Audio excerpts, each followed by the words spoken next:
ನೀವೇನ್ ದುಡ್ಡು ಕಟ್ಟಕ್ಲ ಅಂತ ಹೇಳಿಲ್ವಲ್ರಿ? ಮತ್ತೆ ಅಲ್ಲ ನಾವೇನ್ ಕೊಟ್ಟು ಸಾಲ ಕೊಡಕ್ಲ ಅಂತ ಹೇಳಿಲ್ವಲ್ಲ. ಐತ್ ಮಗು ಹೆಣ್ಣು ಮಗು ಹೆರಿಗೆ ಆಗಿ ಕರ್ಕೊಂಬಂದು 3 ದಿವಸ ಆಯ್ತು, ಮನೆಯಿಂದ ಈಚೆಗೆ ಎತ್ತಾಕಿತ್ತು. ರಕ್ಷಣೆ ಕೊಡೋದೇ ಸಪೋರ್ಟ್ ಮಾಡೋದ್ರೆ ಕೋರ್ಟ್ ಅಲ್ವಾ, ಅವ್ರೇನು ಮಾಡ.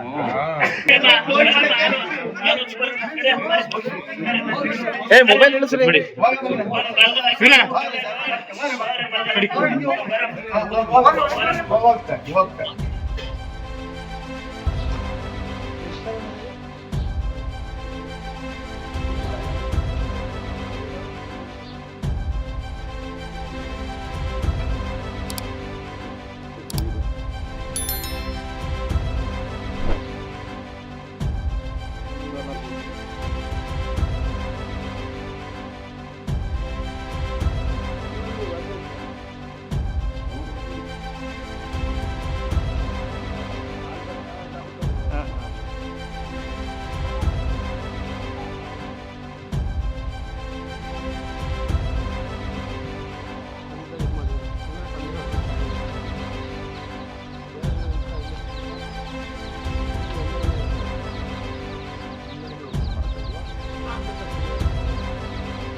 ಇಲ್ಲೇ ಸರ್ 4-5 ದಿನ ಮಳೆಗಳೇ ಬೇರೆ. ಅವ್ನು ಬಾಣ್ತಿನ ಬಾಣ್ತಿ ಮನೆ ಕರ್ಕೊಂಡ್ರು, ಶೀತ ಆಗ್ಬಿಟ್ಟಿತ್ತು ಅಂತ ಇಲ್ಲೇ ಇಟ್ಕೊಂಡಿದ್ದು. ನಮ್ಮ ಬಾಣ್ತಿ ನಮ್ಮ ತಂಗಿ ಎಷ್ಟು ಅಂತ ಹೇಳಿದ್ರಿ ಸರ್? 9 ಲಕ್ಷ ತಗೊಂಡಿದ್ದು.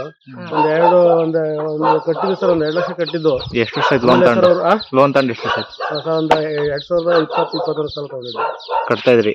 ಹಾಂ ಸರ್, ಕಟ್ತೀವಿ ಸರ್. ನನಗೆ ಆಕ್ಸಿಡೆಂಟ್ ಆಗ್ಬಿಡ್ತು ಸರ್, ನನ್ನ ಕಾಲಿಗೆ ಆಕ್ಸಿಡೆಂಟ್ ಆಯಿತು. ಆಮೇಲೆ ಅದಾದ ನಂತರ ಆಮೇಲೆ 1 ವರ್ಷದ ಮಧ್ಯದಲ್ಲಿ ಗ್ಯಾಪ್ ಕಟ್ಟಾಗಲ್ಲ, ಕಟ್ಕೊಡ್ತೀವಿ ಸರ್. ಹಿಂಗಾಗಿದೆ ಸಮಸ್ಯೆ. ಆಗ ಇದು ಕಾಲು ಫ್ರಾಕ್ಚರ್ ಆಗಿದೆ ಅಂತ ಕೇಳಿಲ್ಲ.